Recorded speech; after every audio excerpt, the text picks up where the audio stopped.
Hi అండి, నమస్తే. Welcome back to our channel voice of Lakshmi. Polkampalli Shanta Devi గారు రచించిన చండీప్రియ అనే నవలను ధారావాహికంగా వింటున్నాం కదండి. ఇక 5వ భాగాన్ని మొదలెడదామా? టీ తీసుకుని తన గదిలోకి వచ్చి క్లాస్ పుస్తకం ఒకటి చేతిలోకి తీసుకుని కూర్చుంది ప్రియ. అనిల్ వ్యవహారంతో, ఇంద్రనీల్ ప్రవేశంతో ప్రియ మనస్సంతా పాడుపాడయింది. చదువు మీద కానీ మరి దేని మీద కానీ మనసు నిలవటం లేదు. చదువులో మనసు లగ్నం చేయాలని కూర్చుందే కానీ పుస్తకంలో అక్షరాలకు బదులుగా నిన్నటి దృశ్యం కళ్ల ముందు కనిపించసాగింది. శారదమ్మ వాకిట్లో ఈజీ చైర్లో ఒకరికొకరు అభిముఖంగా కూర్చొని అనిల్ మరొకరు కబుర్లు చెప్పుకుంటున్నారు. ఎప్పుడూ తనను చూడని ఆ వ్యక్తే ఇంద్రనీల్ కాబోలు. అటుపక్క నీల్ ఐశ్వర్యానికి చిహ్నంగా పెద్ద కారొకటి ఆగి ఉంది. అనిల్కి అభిముఖంగా కూర్చున్నతడు కులాసాగా కాళ్ళు బారచోపుకుని విసనకర్ర అప్పుడప్పుడు ముఖం ముందు ఆడిస్తున్నాడు. మీద చొక్కా కానీ బనీన్ కానీ లేవు. అనాచ్ఛాదీతమైన వక్షంపై వెంట్రుకలు కుచ్చుగా కనిపిస్తున్నాయి. దూరానికి అతడి రూపురేఖలు స్పష్టంగా కనిపించకపోయినా అతడి పేరంత అందంగా, అతడి కారంత హుందాగా ఉన్నాడు. హఠాత్తుగా అతడు తనను చూడటం, తన మీదే చూపులు నిలపటం, అనిల్కి ఏదో సైగ చేసి అడగటం, తను పారిపోయి రావటం కొద్ది క్షణాల్లో గబగబా జరిగిపోయాయి. అప్పటి నుండి ఆ దృశ్యం కళ్ల ముందు కదులుతూనే ఉంది. ఇహ చదువు మీద మనసు లగ్నం చేయలేక స్నానం చేసి కాలేజీకి బయలుదేరింది. కాలేజీ ఆవరణలో కారు ఆపుతూనే అమ్మాయిలు చుట్టుముట్టేశారు. వాళ్లలో ఆశ కూడా ఉంది. నిన్న ఏం జరిగింది? ఏం శాస్తి చేశావు? ప్రియ తలుపు తెరుచుకుని కిందికి దిగింది. ఏం చేశానా? చేయాల్సిందంతా చేశాను. వాడు కాళ్లబేరానికి వచ్చే సమయంలో ఒకడొచ్చి నా పనంతా పాడు చేశాడు. ఎవరతడు? ఏమా కదా? ఈ అనిల్ గాడికి ఓ సవతి అన్న ఉన్నాడులే, పేరు ఇంద్రనీల్. ఇంద్రనీల్కి సంబంధించిన కథ ప్రియ చెబుతుంటే కుతూహలంగా వింటున్నారు అమ్మాయిలు. ఆశ దృష్టి మాత్రం పరధ్యాసగా ఎక్కడో నిలిచింది. హఠాత్తుగా ఈ అనిల్కి సవతి అన్న ఎక్కడ దాపురించాడు? ప్రియ పనే కాక తన పని చెడగొట్టాడు. ప్రియ అసలు వాళ్ళని నీడ లేకుండా వెళ్ళగొడితే? నీడను నిలబడిన మనిషికి నీడ విలువ తెలీదు. నీడ కరువై మండుటెండలో పాదం పెట్టినప్పుడు పైన తల కింద కాళ్ళు మాడుతుంటే ఏ కాస్త నీడ కనిపించినా కాళ్ళటు పరుగు తీయక మానవు. ఇప్పుడున్న నీడ నుండి అనిల్ని ప్రియ వెళ్ళగొడితే అనిల్ అప్పుడు తప్పకుండా తన నీడలోకి పరిగెత్తుకొస్తాడని ఆశపడిన ఆశకి తీరని ఆశాభంగం కలిగింది. వాళ్ల పక్కగా కారొకటి వచ్చి ఆగింది. ఓ, ఆదర్శ ప్రేమికుడొచ్చాడే! అమ్మాయి కీచుగా అరిచింది. ప్రియ ఉలికిపాటుతో కారులోకి చూసింది. స్టీరింగ్ ముందు ఇంద్రనీల్, అతడి పక్కన అనిల్. ఆశ పెదవి కొరుకుతూ అటు చూసింది. అదే సమయంలో అనిల్ ఏదో సైగ చేసి అన్నగారికి చెబుతుంటే నీల్ ఆశ మీదే దృష్టి నిగిడ్చాడు. ఆశ, నీల్ ఒకరి శక్తిని ఒకరు అంచనా వేస్తున్నట్టుగా చూసుకోసాగారు. తమాషాగా ఉందిరా నీ కదా. ఒక కలవారి అమ్మాయి నిన్ను ప్రేమిస్తూ నారదుడిలా కలహం పెట్టింది. అలనాడు నారదుడు పెట్టిన కలహాలు లోక కళ్యాణానికి దారితీసినట్టుగా ఈనాడు తను పెట్టిన కలహం తన కళ్యాణానికి దారితీస్తుంది అనుకుంది పాపం.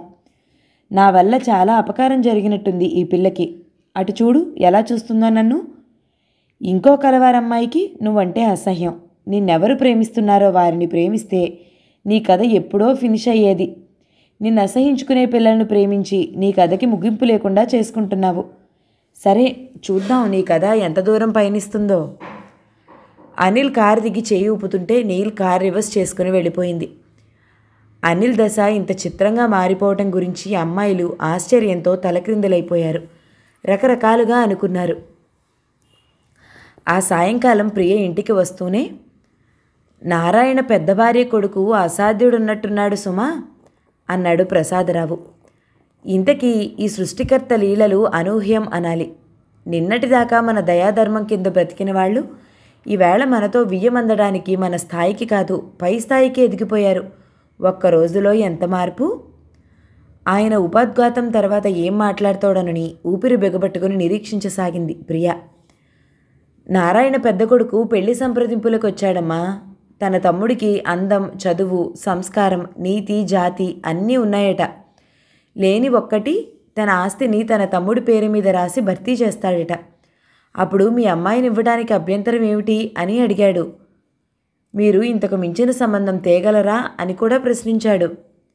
మీరేం జవాబిచ్చారు? అప్పటికే ప్రియ మాటలో చూపులో తీవ్రత చోటు చేసుకుంది. అమ్మాయిని అడిగి చెప్తాను అన్నాను. రాజుకున్న పొగ ఒక్క గాలి విసురుకు భగ్గున మండిపోయినట్టుగా మండిపోయింది ప్రియ. మీకేం మతిపోలేదు కదా నాన్న? అతడి ముఖం మీద కొట్టినట్టుగా అప్పుడే సమాధానం చెప్పక నా వరకు వచ్చారా? అతడున్నాడే, అతడికి ఎదుటి మనిషి మతిపోగొట్టే శక్తి ఉందమ్మా. మాటకారి. తన మాటను ఎవరూ తీసివేయలేని విధంగా నచ్చజెప్పగల నేర్పు అతడికి చాలానే ఉంది. అయితే ఆ ఫూల్కు, ఆ రోక్కు నన్నివ్వడానికి మీరు అంగీకరిస్తున్నారా? నేనింకా అంగీకరించలేదు, కానీ ఈ విషయం గురించి ఆలోచిస్తే తప్పులేదుగా. అనిల్ నువ్వన్నట్టు ఫూల్ కాదు, రోగ్ కాదు. ప్రతి సంవత్సరం మెరిట్తో పాస్ అవుతున్నవాడు. ఏ సంవత్సరము గోల్డ్ మెడల్స్ పోగొట్టుకొనివాడు. సంస్కారవంతుడు, సాధు స్వభావుడు.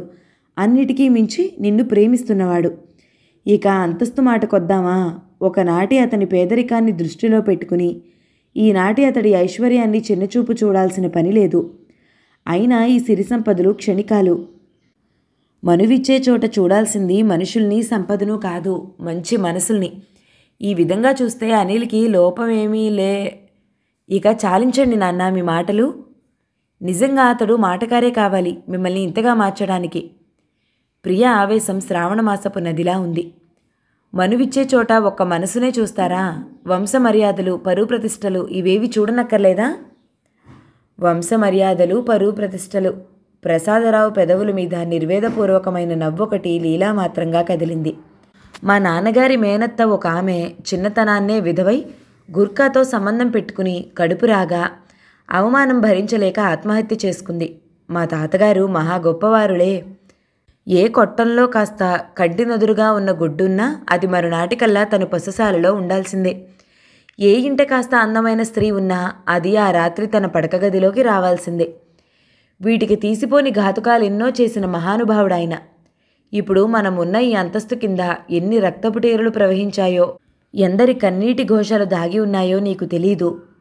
ఇంకా కొంచెం వెనక్కిపోతే ఇప్పుడు మనది జమీందారీ వంశం, కానీ మా తాతగారి ముత్తాత 2 ఎకరాల పొలంలో కష్టించిన రైతు. ఇహ నారాయణరావు పూర్వీకుల నుండి నాకు తెలుసు. ఆయన తాత మా తాతయ్య దగ్గర నౌకరు. అతడి పిల్లలకు, పిల్లల పిల్లలకు అదే వారసత్వం వచ్చింది. కానీ వాళ్ళింట్లో ఏ ఆడది అక్రమ చర్యకు పాల్పడి ఆత్మహత్య చేసుకోగా వినలేదు. మన వాళ్ళు అధికార దర్పంతో చేసిన రాక్షస కృత్యాలేవి ఆయన చేయలేదు. మానమర్యాదలే తమ సిరిగా కాపాడుకుంటూ వచ్చిన వంశం అమ్మ వాళ్ళది.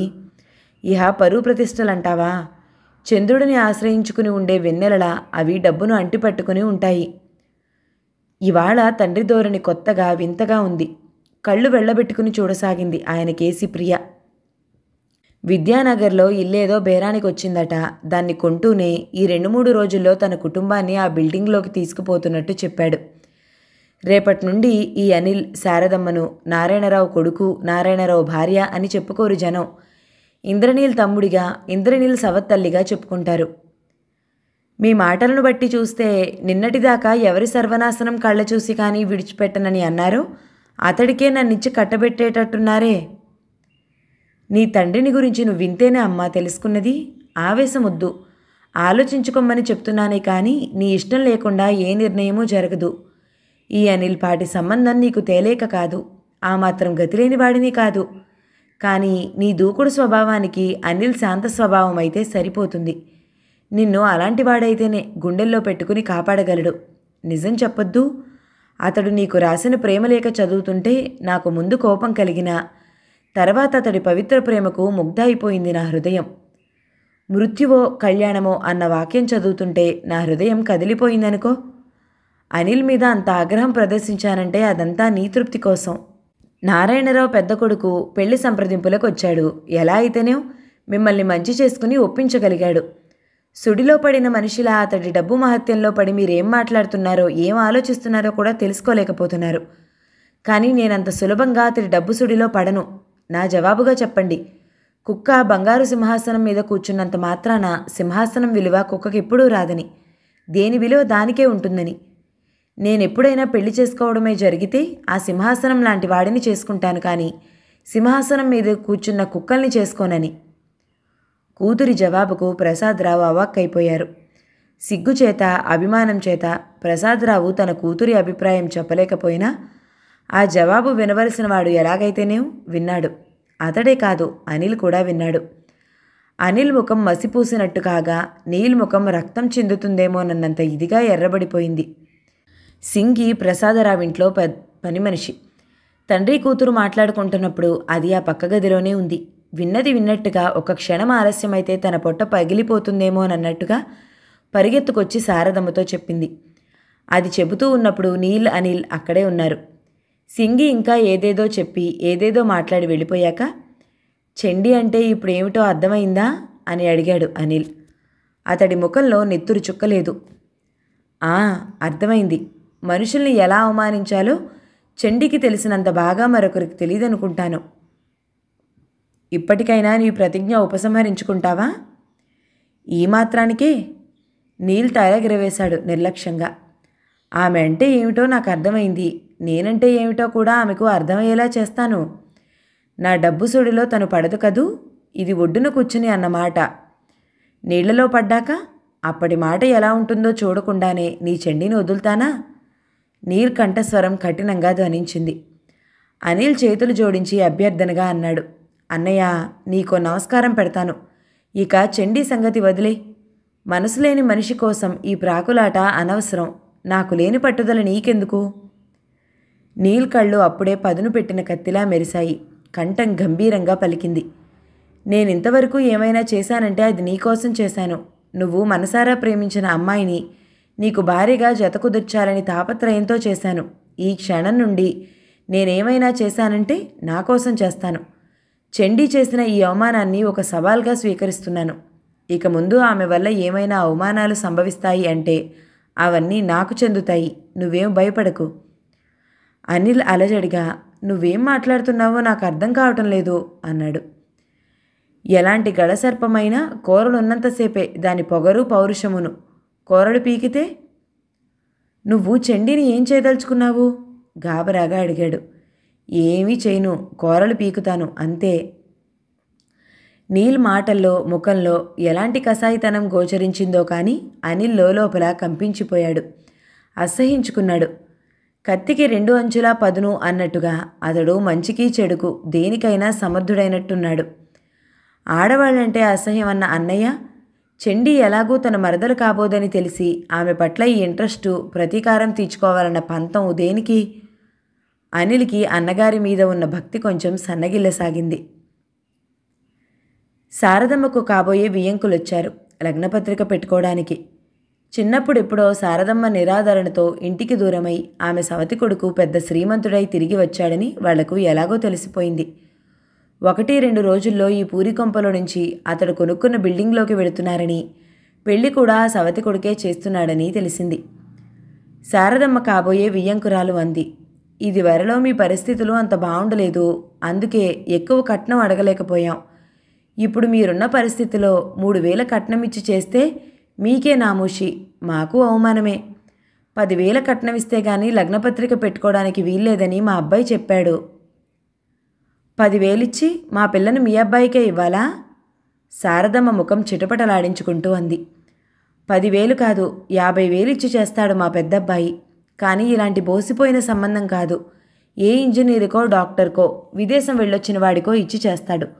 ముందు కాయపరుచుకున్న సంబంధం కనుక దీనికి అంగీకరించాల్సి వచ్చింది. కానీ ఎలాగో ఒకలా ఈ సంబంధం తప్పిపోతే చాలుననుకుంటోందామె. ఏ మగపెళ్లి వాళ్ళు తమది బోసిపోయిన సంబంధం అంటే విని సహించరు. కాబోయే వియ్యపురాలు వెనక వచ్చిన ఆమె తమ్ముడు ఎక్కుపెట్టి వదిలిన బాణాల్లా లేచారు. సవత కొడుకు రాగానే కళ్ళు నెత్తిమీడికొచ్చినట్టున్నాయే.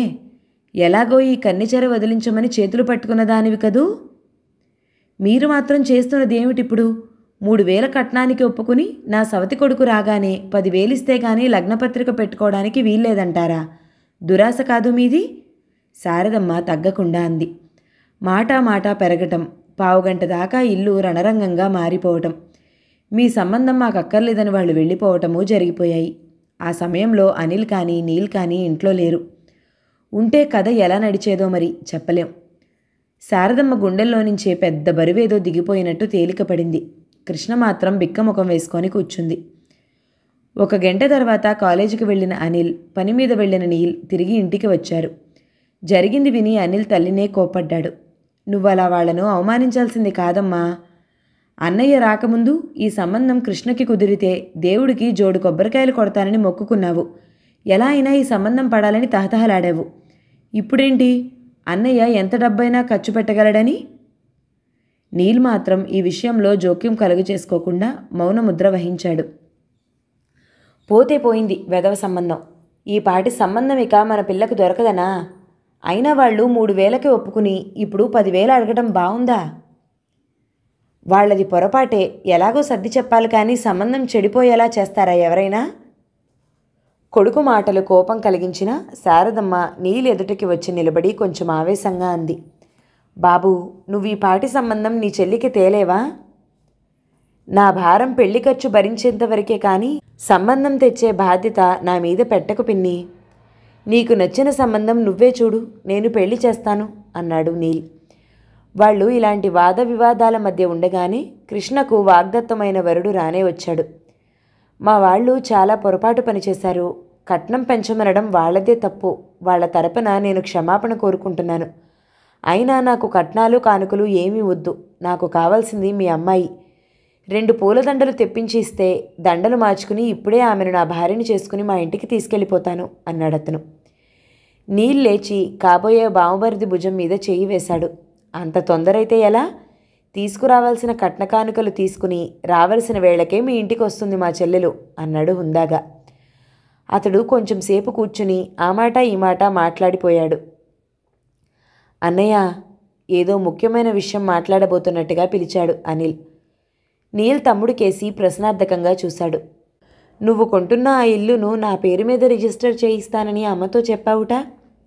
చెప్పాను. అనిల్ ముఖం సీరియస్గా మారింది. నువ్వు నారాయణరావు పెద్ద కొడుకువే కావచ్చు, నాకు సవతి అన్నయ్యవే కావచ్చు. మా కుటుంబంతో నీకున్న అనుబంధం ఎవరూ కాదనలేనిదే కావచ్చు. కానీ నీ స్వార్జితాన్ని మా కోసం ఇలా ఖర్చు పెట్టడానికి నేను అంగీకరించను. ఇప్పుడు మా కోసం ఖర్చు పెట్టిన దానికే నేనెంతో రుణపడిపోయినట్టుగా ఫీల్ అవుతున్నాను. నువ్వు కృష్ణ పెళ్లి కోసం పెద్ద ఖర్చు మీదేసుకోవడం కూడా నేను అంగీకరించను. దాని పెళ్ళి ముందు ఎలా అనుకున్నామో అలాగే ముక్తసరిగా జరిగిపోవాల్సిందే. ఆ ఇల్లు నా పేరు మీద రిజిస్టర్ చేయించొద్దు. ఆ ఇంట్లోకి మేం కాపురానికి రాము కూడా.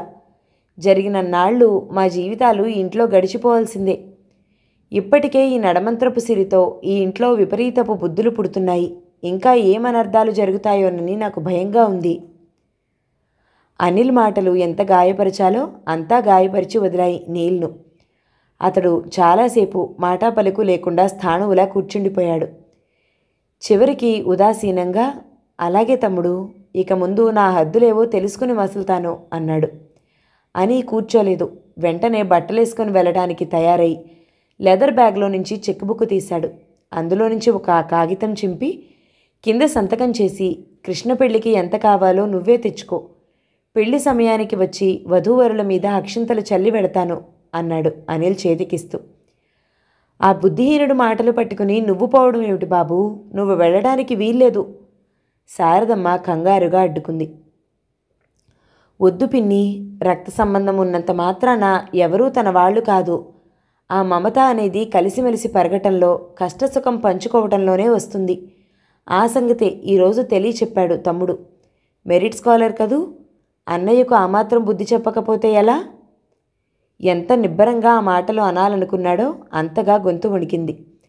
కళ్ళలో అశ్రువులు నిండాయి. వెళుతూ వెళుతూ వెనక్కి తిరిగి, చెండీని ఒక్కరోజైనా చూడకుండా ఉండలేననుకుంటే నువ్వు ఈ ఇంట్లోనే ఉండు. ఒకరోజు ఆమె కోసం సృష్టించిన సుడిలో చిక్కుకుని చేతులెత్తి దీనంగా వేడుకున్నప్పుడు పరిగెత్తి ఆమెను రక్షించుకోవడం మాత్రం మర్చిపోవద్దు అనేసి గబగబా అవతలికి వెళ్ళిపోయాడు. కార్ స్టార్ట్ అయి వెళ్ళిపోవడానికి ఎంతోసేపు పట్టలేదు. ఇంట్లో కొంచెంసేపు భయంకరమైన నిశ్శబ్దం అలుకుంది. ఆ తర్వాత అనిల్ని తిట్టడం మొదలుపెట్టింది శారదమ్మ. ఆ మాటల తాత్పర్యం ఇంటికి వచ్చిన పెన్నితిని అనిల్ తెలివి తక్కువతనంతో వెళ్ళగొట్టాడని. సిగ్గు లేకపోతే సరి, తల్లి లేని పిల్లవాడిని పెంచడానికి చేతులు రాలేదు కానీ ఇవాళ అతడు డబ్బు మూటలు కట్టుకొచ్చాడని దోచుకోవడానికి మాత్రం చేతులు వస్తున్నాయేమిటి నీకు? అనిల్ ఈసడించి పారేశాడు. వాడేమైనా చెమటోడ్చి సంపాదించాడా ఏమిటి? ఏ ముదనష్టపు ఆస్తొచ్చి పడిందో? నిన్న సుబ్బలక్ష్మి ఏం చెప్పిందో తెలుసా? వీడు బొంబాయిలో ఎక్కడో ఓ మార్వాడి దగ్గర సేల్స్మెన్గా పనిచేస్తున్నప్పుడు ఆ మార్వాడి పెళ్ళాన్ని వల్లో వేసుకుని ఆ మార్వాడిని ఆమె చేతే హత్య చేయించాడుట. ఆమెను పెళ్లి చేసుకుంటానని చెప్పి ఆస్తిపాస్తులన్నీ తన పేరు మీద వ్రాయించుకుని కారుకు యాక్సిడెంట్ చేసి దాన్ని చంపాడట. 6-7 సంవత్సరాల క్రితం ఈ సంగతి పేపర్లో కూడా వచ్చిందట. చిన్నప్పుడెప్పుడో తాతగారు తీసుకెళ్లిపోయిన ఇంద్రనీల్ ఇన్నాళ్లకి గొప్ప శ్రీమంతుడై తిరిగి రావటం ఇరుగు పొరుగులో ఎంత ఆశ్చర్యం కలిగించిందో, అలాగే ఆ శ్రీమంతం అతడిని ఎలా వరించిందో తెలుసుకోవాలన్న కుతూహలం వారికి అంతకంతకు కలిగింది. ఆ కుతూహల ఫలితమే ఇంద్రనీల్ గతం గురించి కూపీ తీయటం. ఆ విషయంలో సుబ్బలక్ష్మి భర్త తక్కువ శ్రమపడలేదు. ఎలా అయితేనేం ఈ సమాచారాన్ని సేకరించి తెచ్చి భార్య చెవిలో ఊదాడు. ఆమె నోరు నొప్పి పుట్టే వరకు అందరి చెవుల్లోనూ ఊదటం మొదలుపెట్టి శారదమ్మ చెవిలోనూ ఊదింది. అనిల్ విరక్తిగా, నువ్వే ఒప్పుకున్నావుగా అతడిది ముదనష్టపు ఆస్తి అని. అలాంటి ఆస్తితో మనం సుఖాలు కొనుక్కోవడం కంటే పస్తులుండటం మేలు కదూ అన్నాడు. అతడిక క్షణంలో తన చేతిలో ఉన్న నీలిచ్చిపోయిన చెక్కు కాగితం ముక్కలుగా చించేద్దామనిపించింది. కానీ అది ముక్కలు చేస్తే చెల్లెలి పెళ్ళి ఆగిపోతుందన్న స్పృహ అతడిని ఆ పని చేయనివ్వలేదు. అన్నయ్య తమ కోసం ఖర్చు పెట్టిన ప్రతి పైసా ఆయనకి తిరిగిచ్చేయగలిగిన రోజే తన ఆత్మకు శాంతి. అంతవరకు ఈ గరళాన్ని ఇలా గొంతులో అదిమి పెట్టి ఉంచాల్సిందే అనుకున్నాడు. వారం రోజుల తర్వాత కృష్ణప్రియ పెళ్లి ఏ హడావిడి అట్టహాసం లేకుండా ముక్తసరిగా జరిగిపోయింది. నీల్ సరిగ్గా ముహూర్త సమయానికి వచ్చి వధూవరుల మీద అక్షింతలు చల్లి వధువుకు ఓ వజ్రపు టుంగరం, వరునికి ఓ రేడియోగ్రామ్ కానుకగా చదివించి కాస్త ఏదైనా తిని వెళ్ళమని శారదమ్మ ఎంత బలవంత పెట్టినా తినకుండా అప్పటికప్పుడు వెళ్ళిపోయాడు. దాదాపు 4 రోజులు గడిచిపోయాయి. ప్రియకి పరీక్షల గొడవ ముగిసి ఇంట్లో ఏమీ తోచక ఎక్కడికైనా ఓ 4 రోజుల పాటు తిరిగొద్దామని తండ్రిని పోరు పెడుతున్న సమయంలో బొంబాయిలో వ్యాపార రీత్యా స్థిరపడిపోయిన ప్రసాదరావు చిన్న మేనమామ చిన్నమ్మాయి పెళ్లి శుభలేఖ వచ్చింది. మరునాడే తండ్రి కూతురు బయలుదేరారు. వాళ్ళు అక్కడికి చేరేసరికి పెళ్లి ఇక 2 రోజులే ఉండటం వల్ల పెళ్లికి రావాల్సిన చుట్టాలంతా ఇంచుమించుగా వచ్చేశారు. ప్రియ 1-2 సార్లు ఇక్కడికి వచ్చిపోవటం వల్ల ఇక్కడ అపరిచితంగా సంకోచంగా ఏమీ లేదు. నవ్వుతూ తుళ్ళుతూ వాళ్ల మధ్య గంటలు నిమిషాల్లా గడిచిపోతున్నాయి. ఇంత సంతోషంలో ఒకటే అపశృతిగా తోచింది. అది పెళ్లిపిల్ల మేనమామ చూపులు తనను వెంటాడటం. పచ్చగా ఎత్తుకు తగిన లావుతో ఉంటాడు. కానీ కొంచెం లంబోదరుడు. డిఫెన్స్ సర్వీస్లో ఏదో పెద్ద జాబ్ చేస్తున్నాడుట. అతని చూపుల కన్నా అతడి మీసాల మీద మరీ అసహ్యం తెప్పించింది ప్రియకు.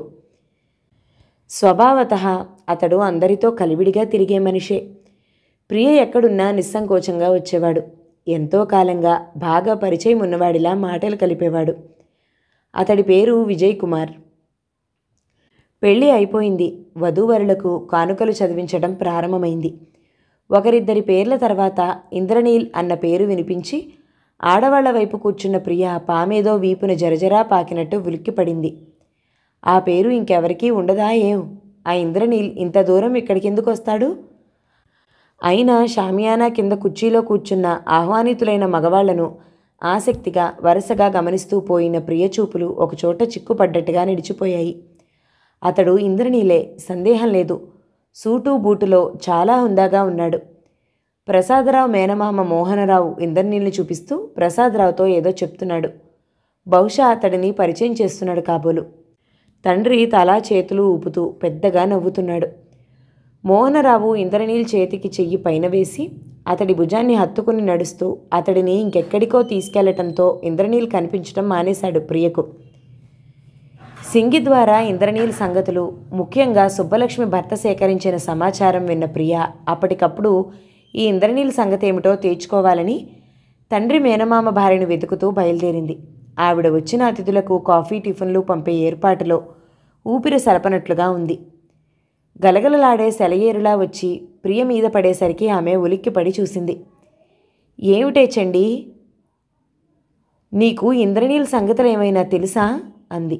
ఆవిడ అయోమయంగా, ఏ ఇంద్రనీల్ గురించి అంది. ఈ పేరు గల వాళ్ళు నీకెంతమంది తెలుసు? ఆవిడ జ్ఞాపకం చేసుకోవడానికి అన్నట్టు కొద్ది క్షణాలాగి, నాకు తెలిసింది ఒక్కడే, అతడు మన ప్రాంతపు వాడే. వ్యాపారరీత్యా ఇక్కడికి తరచూ వస్తూ ఉంటాడు. మీ తాతయ్యకి బాగా పరిచయం. ఏం అతడి గురించి ఏం కావలసి వచ్చింది నీకు అని అడిగింది ప్రియ ముఖంలోకి ఆశ్చర్యంగా చూస్తూ. అతడి గురించి నీకేం తెలుసో ముందు చెప్పు, ఉత్కంఠను ఆపుకోలేనట్టుగా అడిగింది.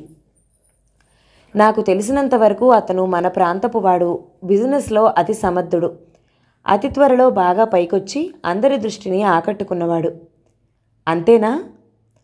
అతడు అంత త్వరలో అంత పైకి వచ్చిన కథేమిటో నీకు తెలీదా? కథేమిటి పిల్లా? అదే, అతడు ఓ మార్వాడి దగ్గర సేల్స్మ్యాన్గా పనిచేస్తూ ఉండేవాడని, అప్పుడు అతడి భార్యని వల్లో వేసుకుని సింగి ద్వారా తను విన్న కథ చెప్పింది. నాకు అలాంటి సంగతులేవీ తెలియవు. అతడి గురించి పూర్తి సమాచారం కావాలంటే మీ తాతయ్యని అడుగు. చాలా కంపెనీల్లో వీళ్ళు పార్ట్నర్స్. అతడి గురించి మీ తాతయ్యకు బాగా తెలుసుననే అనుకుంటాను అనేసి ఆవిడ తన పని మీద వెళ్ళిపోయింది. ఆ తాతయ్యను పట్టుకోవడానికి మరునాడు కానీ వీలు పడలేదు ప్రియకు. ఇంద్రనీల్ ప్రస్తావన తెచ్చి, అతడు ఎలాంటివాడు తాతయ్య అని అడిగింది.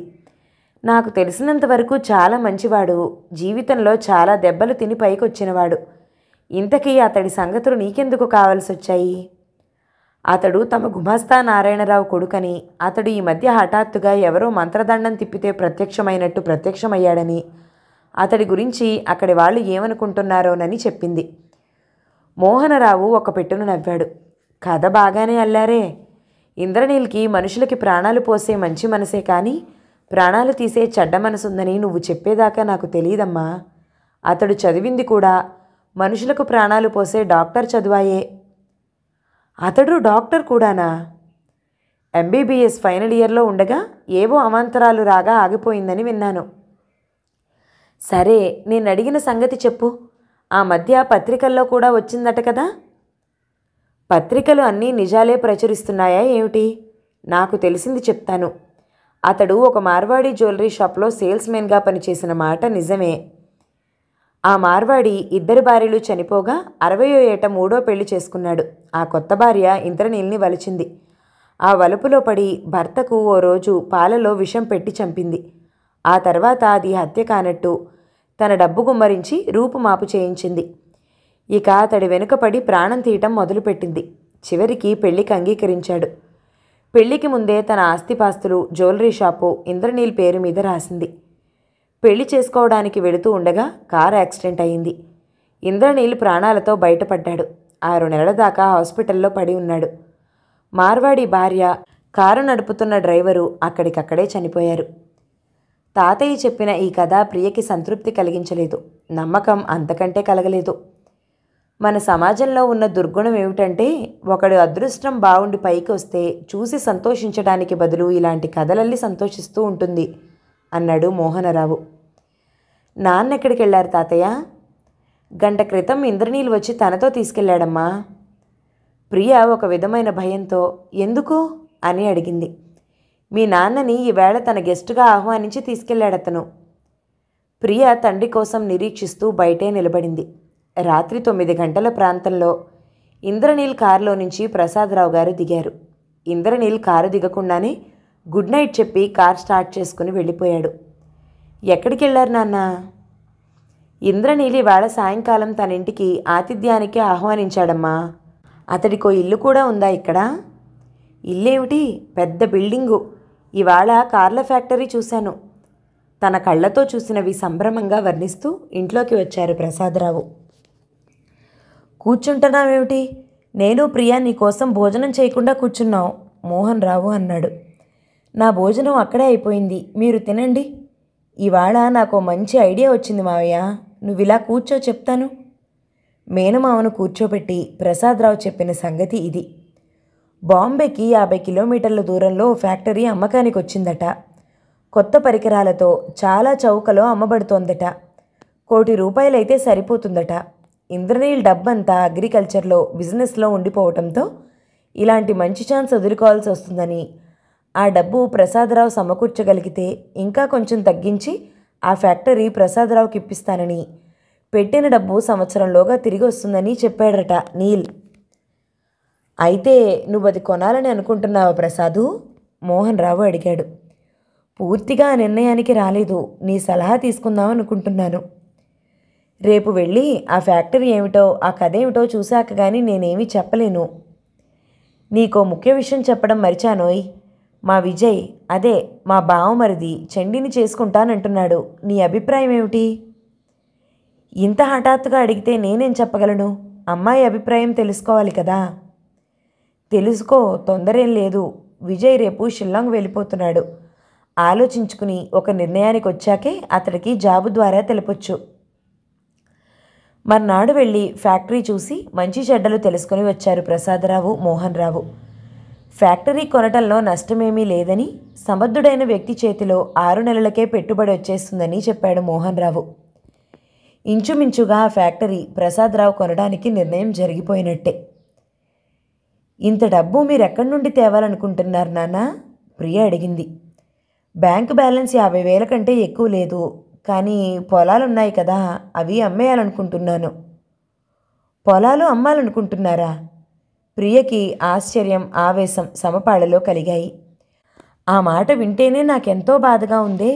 మీరు తేలిగ్గా ఎలా అనుకోగలుగుతున్నారు నాన్న పొలాలు అమ్మేయాలని? ఇందులో అంత బాధపడేదేముందమ్మా? తరిపిగేదను అమ్మేసి పాడిగేదను కొంటున్నామన్నమాట. వ్యాపారం అంటే మాటలు కాదని, అందులో చాలా సాధక బాధకాలుంటాయని వాటి జోలికి పోలేదు. కానీ అన్ని పనులు తన సొంతంగా చూసుకుంటానని నీల్ ధైర్యం ఇస్తున్నప్పుడు భయం దేనికి? అయినా ఆ పొలాలు దిక్కుకోటి అన్నట్టుగా ఉన్నాయి. గుమాస్తాలు మింగగలిగినంత మింగి మిగిలింది తెచ్చి ముట్ట చెప్తున్నారు. ఏ ఏటికి ఆ ఏడు రాబడి తగ్గిపోతూనే ఉంది. నాకా అన్ని వ్యవహారాలు సొంతంగా చూసుకునే ఓపిక లేదాయే? నువ్వా ఆడపిల్లవు. ఆడపిల్లడని నన్ను అవమానించకండి నాన్న. నేనిక చదవను. మన ఆస్తి వ్యవహారాలు నేను చూసుకుంటాను.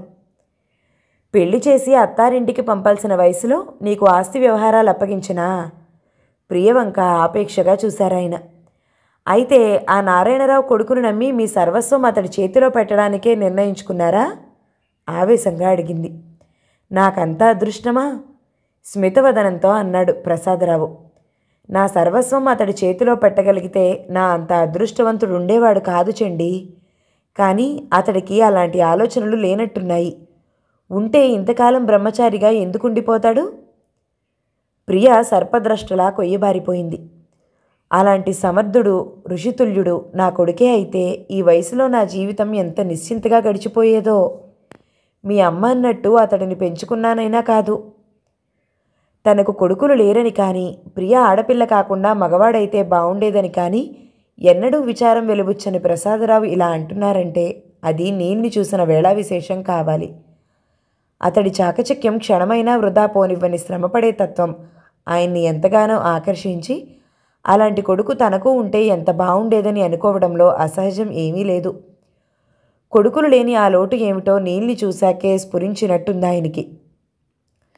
తండ్రి ఉద్దేశం అర్థమైన కొద్దీ ప్రియకి కలిగిన దుఃఖం అంతా ఇంతా కాదు. పొలాలు అమ్మటానికి ప్రియ ఎంత వ్యతిరేకించినా ప్రసాదరావు ఉద్దేశం మారలేదు.